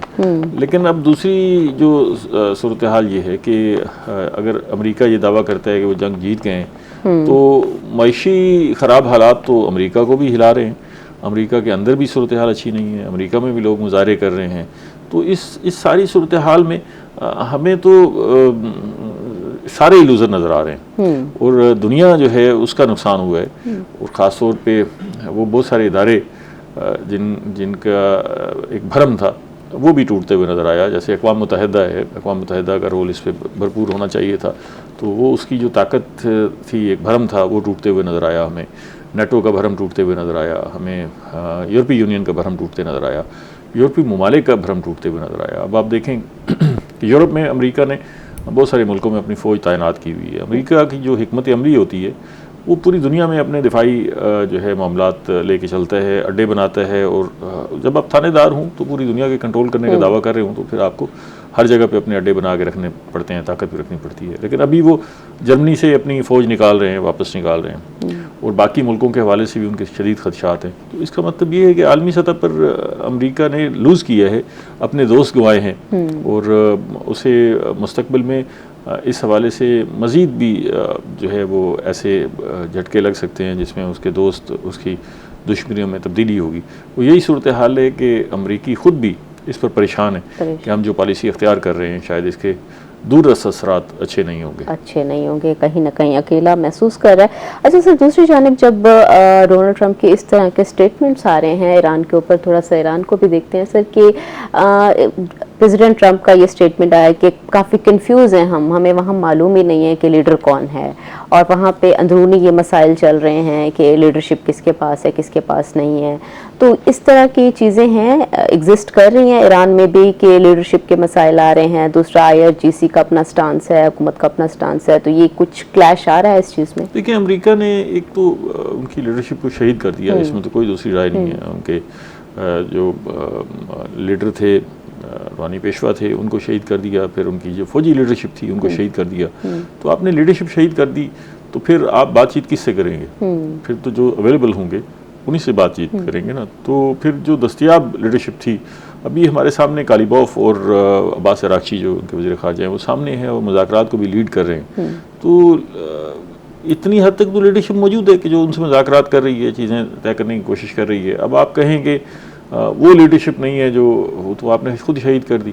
अब उन हंगामी हालात में जैसे आप एक लीडर को शहीद करते हैं तो वो हंगामी हालात में किसी और को लीडर बनाते हैं, तो वो दस्तयाबी तो ऐसी ही है। लेकिन ईरान ने अपने यहाँ एक मजबूत और मरबूत निज़ाम बना रखा है, और वो बहैसियत नेशन जो है काफ़ी स्ट्रॉन्ग नज़र आए हैं कि इन सारी शहादतों के बावजूद भी हमने देखा कि वो स्टिफ माइंड के साथ खड़े हुए हैं। आज भी वो अपने जो इश्यूज़ हैं उन पर बड़ी मजबूती के साथ दलाइल दे रहे हैं और मजबूती के साथ खड़े हुए हैं। तो ऐसी बात नहीं है कि ईरान की लीडरशिप नहीं है जिससे बातचीत नहीं हो सकती, लीडरशिप तो मौजूद है। बातचीत का रास्ता जो है वो अडॉप्ट करना पड़ता है, कुछ गिव एंड टेक करना पड़ता है। जब आप कहते हैं कि हम जंग जीत चुके हैं, जब आप कहते हैं कि हमने रजीम चेंज कर लिया, तो फिर आप दुनिया पर रहम करें और थोड़ा सा मामला जो है वो सॉफ्ट करें ताकि कोई माहिदा हो सके।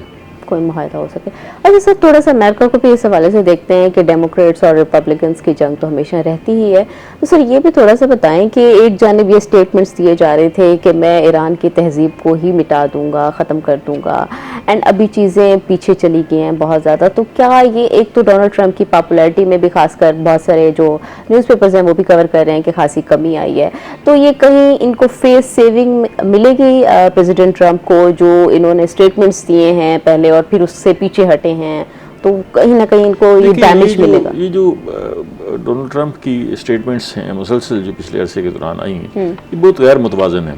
मतलब जब उन्होंने कहा कि मैं आज रात एक तहजीब को ख़त्म कर दूंगा, तो इसे किसी ने एक्सेप्ट नहीं किया और हर तरफ से इस पर शदीद रद्द-ए-अमल था। इवन अमेरिका के अंदर भी इस पर शदीद रद्द-ए-अमल था। अभी भी वो कह रहे हैं कि मैं ईरान को सफ़ा हस्ती से मिटा दूंगा। जंगें इस तरह नहीं लड़ी जाती कि आप किसी भी कौम को, किसी भी मुल्क के बारे में कहें कि मैं ऐसे सफ़ा हस्ती से मिटा दूंगा।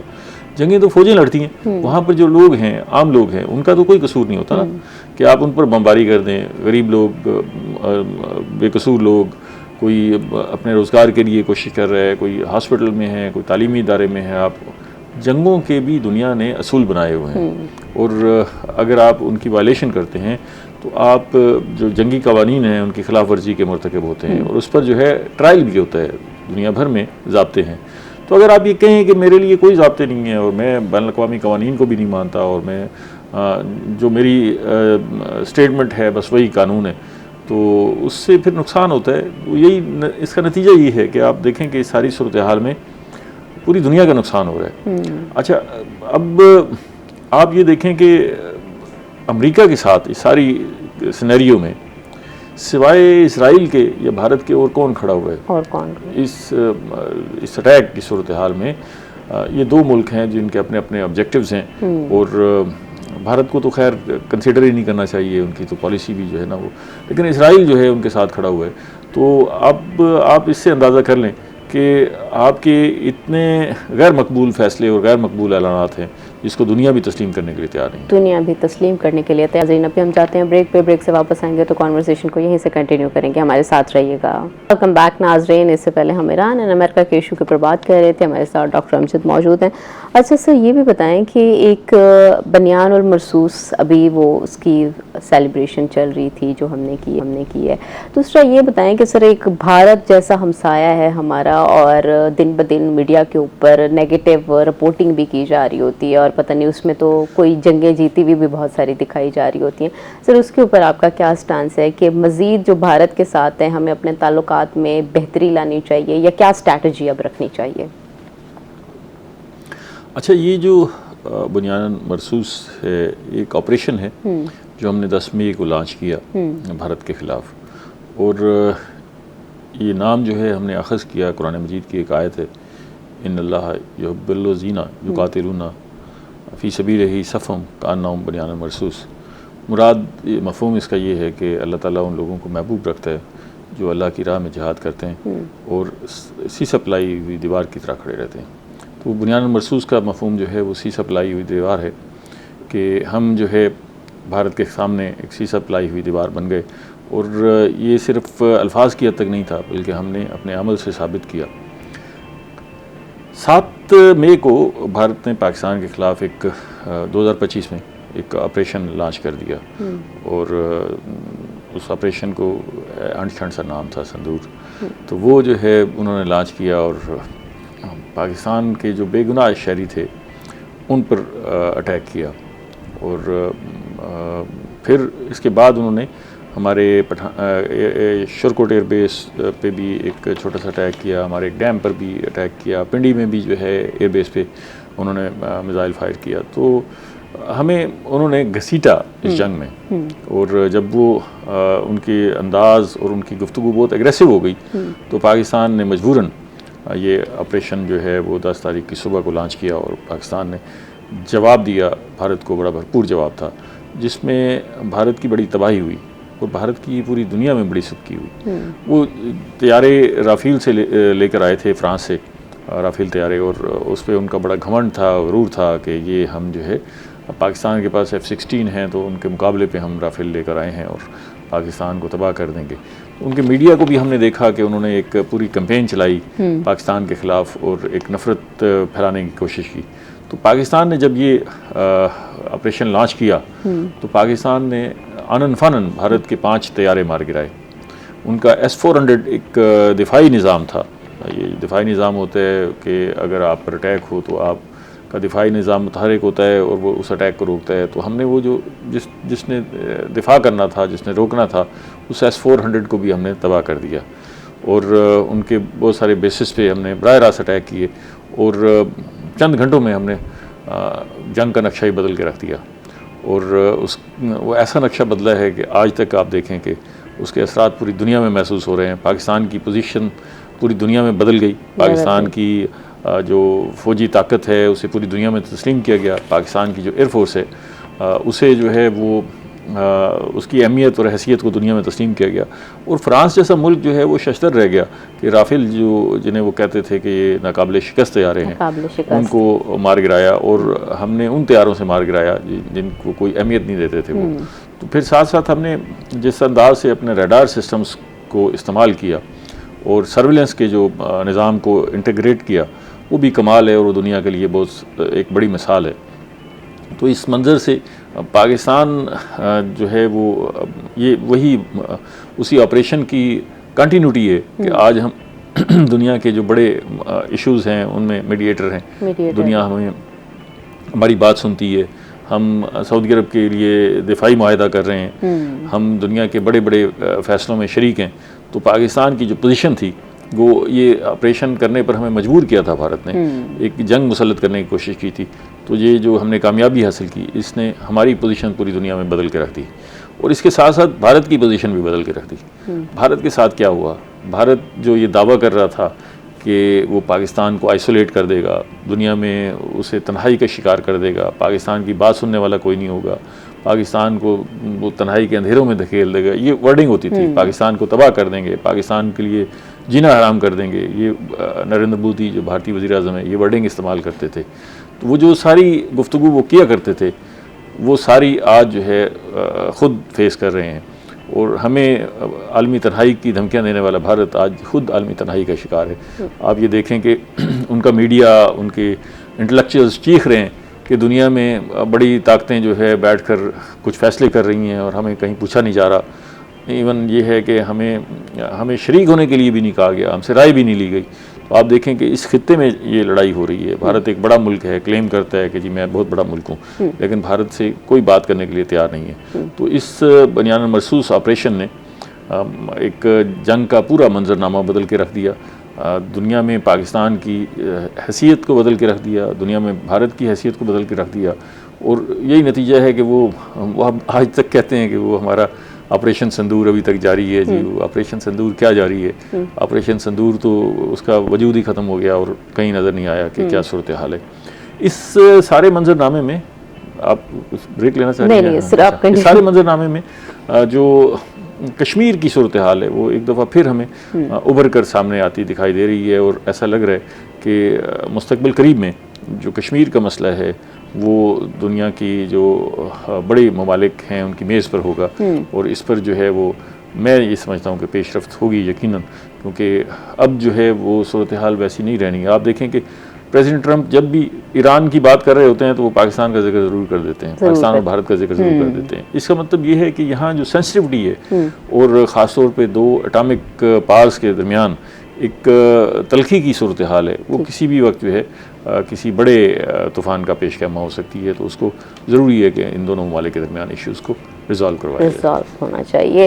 नाजरीन, आज दमे का आलमी दिन मनाया जा रहा है, इस पर हम बात करेंगे। आज हमारे साथ डॉक्टर शहीन मौजूद हैं जो चेस्ट को डील करते हैं। अस्सलाम वालेकुम डॉक्टर साहब, कैसे हैं आप? जी वालेकुम अस्सलाम। जी अल्लाह का शुक्र है, खैरियत है। अच्छा सर, आज दमे का आलमी दिन मनाया जा रहा है। सबसे पहले तो ये बताएं कि दमे के कॉजेज़ क्या होते हैं, कि दमे की वजूहात क्या हैं, कि सबसे पहले जो लोगों को दमा हो जाता है और बहुत ज़्यादा कफ और इस तरह की सिचुएशन होती है उनके साथ। दमा जो है बुनियादी तौर पर तो एक मौरूसी मर्ज है। मतलब ये है कि इसके जीन्स होते हैं, जिन लोगों में इनके जीन्स होते हैं उन्हीं को दमा होता है। जिन लोगों में वो जीन्स नहीं होते उन्हें दमा नहीं होता। लेकिन जिन लोगों में जीन्स होते हैं उसके बाद फिर एनवायरनमेंट का रोल आता है कि एनवायरनमेंट के अंदर, हवा के अंदर जो हमारे पॉल्यूशन होती है या जो पार्टिकल्स होते हैं, जो पॉलन्स होते हैं, जो फूलों के जरदाने होते हैं, और जो डस्ट होती है, चाहे वो हाउस डस्ट हो, चाहे वो बाहर की डस्ट हो, और फिर वायरसेस होते हैं बहुत सारे जो कि फिर दमे के या एलर्जी को ट्रिगर करते हैं। तो उसको जो है उसकी वजह से जो है जो रिएक्शन होता है सांस की नालियों में, उसको हम एलर्जिक रिएक्शन कहते हैं, और उसकी वजह से दमे का मर्ज पैदा होता है। ठीक है सर। ये भी थोड़ा सा बताएं, क्योंकि जो देहातों में रहने वाले लोग हैं उनको खासकर इस हवाले से अवेयरनेस नहीं होती, और वो कुछ कफ का ऐसे सिरप पी लेते हैं तो वक्ती तौर पर रिलीफ लेके उनको समझ आता है कि कोई हल्की फुल्की खांसी थी। तो सर इसके सिम्टम्स क्या होते हैं जो हमें पता चल सके कि हम दमे की तरफ जा रहे हैं और उनको डॉक्टर से रुजू करना चाहिए कि इसको फिक्स किया जाए या मैनेज कर सकें? जी, दमे में अक्सर लोगों को तो सांस चढ़ता है, ज्यादातर खुश्क खांसी होती है, और उसके साथ साथ सांस में सीटियों की आवाजें आती हैं। ये प्रॉब्लम रात को ज्यादा होता है दिन के मुकाबले में, और अक्सर हमारे जो मरीज हैं उनकी जो नींद है वो डिस्टर्ब होती है। सुबह के वक्त, अर्ली मॉर्निंग यानी फजर के वक्त या उसके बाद का जो टाइम होता है, उसमें जो सांस के सिम्टम या खांसी जो है दमे के मरीजों में ज्यादा होती है। ठीक। तो अक्सर लोगों को जो लंबी खांसी होती है और सांस का मर्ज होता है जिसके साथ सीटियों की आवाजें आती है सांस में, तो हम कहते हैं कि इसको दमे की अलामात है। कोई भी शख्स जिसे पुरानी खांसी हो या सांस चढ़ता हो, खासतौर पर वो यंग हो और सिगरेट ना पीते हो, उन्हें चाहिए कि वो अपने डॉक्टर से रुजू करें कि कहीं उनको एलर्जी और दमा तो नहीं हो गया। तो ये ज्यादातर अलामात ये होती हैं। अरे सर, आपने सिगरेट का जिक्र किया है, स्मोकिंग क्या दमे को मजीद वर्स करती है? क्योंकि मर्द हजरात खासकर बहुत ज्यादा स्मोकिंग करते हैं, तो ये एक रोल प्ले करती है उसको वर्स करने में। स्मोकिंग खास तौर पे स्मोकिंग एलर्जी वाले दमे को ना सिर्फ खराब करती है, बल्कि स्मोकिंग बजाते खुद एक दमे की तरह की सांस की बीमारी पैदा करती है, जिसको हम COPD कहते हैं, या सिगरेट के धुएं वाला दमा या हुक्के के धुएं वाला दमा। वो दमा एलर्जिक दमे से मुख्तलिफ होता है। वो यूजुअली 50-55 साल की उम्र में शुरू होता है, और सिर्फ उन लोगों में होता है जो सिगरेट नोशी करते हैं या हुक्का नोशी करते हैं। बहुत कम लोग ऐसे होते हैं जिन्हें धुएं वाला दमा होता है लेकिन वो सिगरेट नहीं पीते, लेकिन अक्सर वो लोग होते हैं जो सिगरेट नोशी करते हैं। लिहाजा सिगरेट नोशी से तो हर हालत में परहेज करना चाहिए। अगर किसी को एलर्जी और उससे दमा है तो वो तो सिगरेट के धुएं के बिल्कुल भी करीब ना जाए, क्योंकि उससे उसके सिम्टम्स और उसका जो एलर्जी वाला दमा है वो बहुत खराब हो जाता है। अच्छा सर, थोड़ा सा ये भी बताएं, क्योंकि आजकल गंदम का मौसम है तो बहुत ज्यादा लोगों को एलर्जी हो रही होती है इससे, जो दमे वाले पेशेंट हैं, या वो किस तरह की एहतियाती तदाबीर अपनाएं कि ताकि इस चीज से बच सकें? देखिए, ये जो गंदम की कटाई का मौसम है, इसमें हवा में खास किस्म की डस्ट होती है जो गंदम की कटाई के साथ फैलती है, और वो लोग जो देहातों में या खेतों खलिहानों के करीब रहते हैं उनको खास तौर पर ये प्रॉब्लम हो सकता है। लेकिन जो शहरों में, जैसा मुल्तान शहर है, उसके हर जगह गंदम की कटाई हो रही है, बल्कि इसके अंदर भी खेत लगे हुए हैं जहाँ पर गंदम की कटाई हो रही है। तो वो इन जगहों पर गंदम की कटाई के सीजन में एक खास दस्त हवा में होती है, और उसकी वजह से सांस के तमाम मरीजों को, चाहे वो दिल की वजह से हो, चाहे वो सिगरेट नोशी की वजह से हो, चाहे वो एलर्जी दमे की वजह से हो, वो तमाम लोगों में खराबी हो सकती है और उन्हें अटैक हो सकता है। इसका बेस्ट हल ये है कि अगर बाहर जाएं तो मास्क का इस्तेमाल करें, अगर गाड़ी में जा रहे हैं तो शीशे बंद रखें, और कोशिश करें कि बिला वजह आउटडोर या ओपन एयर में ना जाएं। अगर उन्हें सांस का मसला है तो कोशिश करें कि वो घर के अंदर रहें, और अगर उन्हें बाहर जाना भी पड़े तो जो है वो मास्क का इस्तेमाल करें या रुमाल गीला करके अपने मुंह के ऊपर रखें, और जहां रैशें लगी हुई हैं उनके करीब तो बिल्कुल भी ना जाएं। ये एहतियात करनी जरूरी है, और अगर फिर भी अलामात पैदा होती हैं तो फौरन इलाज शुरू करें और अपने डॉक्टर से मशवरा करें। डॉक्टर से मशवरा करें। अच्छा सर, खासकर दूसरा ये भी मसला देखने को मिलता है कि जो पेशेंट्स होते हैं उनको अपनी फूड के हवाले से आइडिया नहीं होता कि हमें क्या चीज़ लेनी चाहिए, क्या चीज़ नहीं लेनी चाहिए। उसके बाद उनकी तबीयत बहुत ज़्यादा वर्स हो जाती है। तो खुराक के हवाले से उनको क्या क्या खुराक लेनी चाहिए, क्या नहीं लेनी चाहिए, ये भी थोड़ा सा बता दें। मैम, आपने बहुत अच्छा सवाल किया। पाकिस्तान में हर शख्स ये समझता है कि उसे खुराक की वजह से, किसी न किसी आइटम की वजह से दमा होता है, लेकिन ऐसा बिल्कुल नहीं होता। सिर्फ 5% लोगों में खुराक के किसी आइटम की वजह से दमा होता है, और उसमें अक्सरियत वो लोग हैं जिन्हें मूंगफली से या अंडे से या मछली वगैरह से होता है, और वो बड़ा वेल डिफाइंड होता है। 95% लोगों में जो दमा होता है उसमें खुराक का कोई रोल नहीं है, और हम अपने मरीजों को क्लियरली ये बताते हैं कि भाई आपको घर की सीधी सादी खुराक का कोई परहेज नहीं है, साफ सुथरी खुराक कहीं से मिले उसका कोई परहेज नहीं है। हाँ, तुलसी वाली चीजें या जिनमें खटाई डली होती है उससे, और खासतौर पर वो आइटम जिनमें केमिकल्स, मसनूई केमिकल्स डले होते हैं, जिस तरह कोल्ड ड्रिंक्स वगैरह हैं या डब्बे वाले जूस हैं जिसमें जूस असली फलों का जूस नहीं होता लेकिन केमिकल्स होते हैं, इस किस्म की चीजों से परहेज करना चाहिए। लेकिन मैं एक बात क्लियरली कह दूं कि दमे के 95% से ज्यादा मरीजों में खुराक का कोई रोल नहीं है, उन्हें खाने पीने का कोई परहेज करने की जरूरत नहीं है। हाँ, उन्हें इलाज की जरूरत है, वो अपना इलाज जरूर लें। और दमे का इलाज मैं बताता चलूं कि लॉन्ग टर्म होता है, 2-4 हफ्ते के लिए नहीं होता, उसे एक लंबे अरसे के लिए चलाना होता है और फिर दमा कहीं जाके कंट्रोल होता है। अच्छा सर, इसको मैनेज किया जा सकता है इसके सिम्टम्स को, या फिक्स हो सकता है, खत्म हो सकता है? 100% मैनेज किया जा सकता है। हाँ, लेकिन लोग ये समझते हैं कि डॉक्टर साहब ऐसा इलाज दें कि जिससे दमा दोबारा कभी ना हो, तो ऐसा नहीं होता। देखा, ऐसे तो शुगर में भी नहीं होता, ब्लड प्रेशर में भी नहीं होता, और बहुत सारी बीमारियां जिसमें नहीं होता। लेकिन दमे में ये खासियत है कि दमा आता जाता रहता है, और अगर दमे का लगकर इलाज किया जाए कुछ अर्से तक तो दमा एक लंबे अरसे तक जान छोड़ जाता है। और बच्चों में तो अक्सर बच्चे दमे से ग्रो आउट कर जाते हैं और हमेशा के लिए ठीक भी हो जाते हैं। लेकिन बड़ों में दमा अगर हो जाए तो फिर आता जाता रहता है, उसे कंट्रोल किया जा सकता है, मैनेज किया जा सकता है, जिंदगी को बिल्कुल नॉर्मल बनाया जा सकता है, लेकिन उसको हमेशा के लिए खत्म नहीं किया जा सकता। इलाज की जरूरत रहती है, और गाय बगाए जब दमा सर उठाता है तो उसके इलाज की जरूरत होती है। हाँ, दमे में ये खासियत है बाकी बीमारियों के मुकाबले में कि इसमें कुदरती तौर पे भी ये दमा खत्म हो सकता है, और दमा आता जाता रहता है, और मौसम बदलने के साथ साथ कभी आता है और फिर ठीक भी हो जाता है। लेकिन एक बात हमारे मरीजों को याद रखनी चाहिए कि जब दमा आपको प्रॉब्लम करे तो उसका जरूर इलाज कराएं, और जब इलाज कराएं तो एकदम बंद करने में जल्दी ना करें, कुछ अर्से तक उस इलाज को जारी रखें। कुछ अर्से तक उस इलाज को जारी रखें। अच्छा सर, थोड़ा सा ये भी बता दें कि ये ज्यादातर बच्चों में होता है या ज्यादातर बड़ों में दमा पाया जाता है?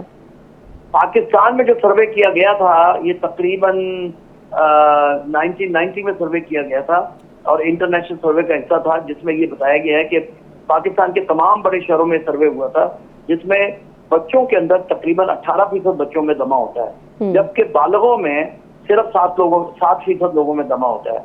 तो लिहाजा ये बात वाज़ेह है कि बच्चों में बहुत ज्यादा एलर्जी के प्रॉब्लम होते हैं, लेकिन बच्चे जो बड़े होते हैं अक्सर बच्चे ठीक हो जाते हैं, लेकिन तमाम बच्चे ठीक नहीं होते। तकरीबन 50% बच्चे जो है वो ठीक हो जाते हैं, और 50% बच्चों में एलर्जी के सिम्टम्स और दमे के सिम्टम्स चलते रहते हैं।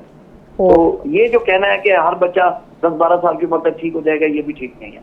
ये भी ठीक नहीं है। सर, आपका बहुत बहुत शुक्रिया, आपने अपना कीमती वक्त हमें दिया है, और दमे के ऊपर जो जितनी भी अवेयरनेस हुई हमने अपनी ऑडियंस तक पहुंचाई है कि किस तरह आपने एहतियात करनी है और किस तरह चीज़ों को इम्प्रूव करना है और किस तरह मैनेज किया जा सकता है। हम बात कर रहे थे इंडिया एंड पाकिस्तान के रिलेशंस के ऊपर। सर, अच्छा, हम दोबारा से कंटिन्यू करते हैं। दूसरा सर, एक ये भी प्रॉब्लम बहुत ज़्यादा देखने को मिल रहा है कि बलूचिस्तान एक कहीं ना कहीं पॉइंट ऑफ टेंशन रहता है, और वो उसके पीछे बैकग्राउंड में जाएं तो उसके पीछे भारत नज़र आता है। BLA की बहुत ज़्यादा कार्रवाइयाँ, BLA खासी एक्टिव है बलूचिस्तान के अंदर। तो सर, इसको हम कैसे रिजॉल्व कर सकते हैं? दूसरा, कलभूषण का भी एक वाज़ेह सबूत हमारे पास एविडेंस है, हमने दुनिया को भी दिखाया है कि कौन इन्वॉल्व है इसके पीछे। तो इसको सर हम कैसे मज़ीद इम्प्रूव कर सकते हैं? बलूचिस्तान की सिचुएशन को मज़ीद कैसे बेहतरी की तरफ कैसे लेके जा सकते हैं? देखिए, अब बलूचिस्तान की सूरत हाल बतदरीज बेहतर होना शुरू हो जाएगी। उसकी वजह ये है कि हम पहले इसका इजहार करते थे कि भारत जो है वो इस सारी कार्रवाइयों में मुलव्वस है, लेकिन एहतियात के साथ इस्तेमाल करते थे इन अल्फाज को। अब ये बड़ा वाज़ेह हो गया है, और इसके हमने सबूत भी दुनिया के सामने रख दिए कि भारत जो है वो एक प्रॉक्सी वार लड़ रहा है थ्रू अफ़गानिस्तान, और उसके कुछ एजेंट्स ईरान में भी थे जो पकड़े गए, और वहाँ भी चीज़ें क्लियर हो गई। तो KP में और बलूचिस्तान के अंदर जो है वो एक पूरी मुहिम चलाई हुई थी, और चलाई हुई है भारत ने, कि प्रॉक्सी जो है वो अपनी प्रॉक्सीज़ के ज़रिए हमें वहाँ टेंशन दे रहा है। लेकिन अब क्योंकि हम बड़े क्लियर हो गए हैं चीज़ों के हवाले से, और हमने ये फ़ैसला कर लिया है कि हमने हर सूरत में इन फितनों को ख़त्म करना है। फितनों को तो हम तेज़ी से आगे बढ़ रहे हैं और काफ़ी सर्जिकल स्ट्राइक्स भी की हैं हमने अफ़गानिस्तान के अंदर भी और बलूचिस्तान के अंदर और KP के अंदर भी कार्रवाइयाँ तेज़ कर दी हैं। मेरा ख्याल है कि अब आहिस्ता आहिस्ता वहाँ आहिस्ता चीज़ें इम्प्रूव होती जाएंगी। नाज़रीन, यकीनन आपने आज के प्रोग्राम से बहुत कुछ सीखा होगा और हमारे साथ डॉक्टर अमजद बुखारी थे। आपका बहुत बहुत शुक्रिया, आपने अपना कीमती वक्त दिया है। नाज़रीन, IT के ऊपर भी आपने बहुत कुछ सीखा होगा। फिर मिलेंगे नए मेहमानों के साथ। अपनी होस्ट युसरा बलोच को रोही@10 से दीजिए इजाज़त। अल्लाह हाफिज़।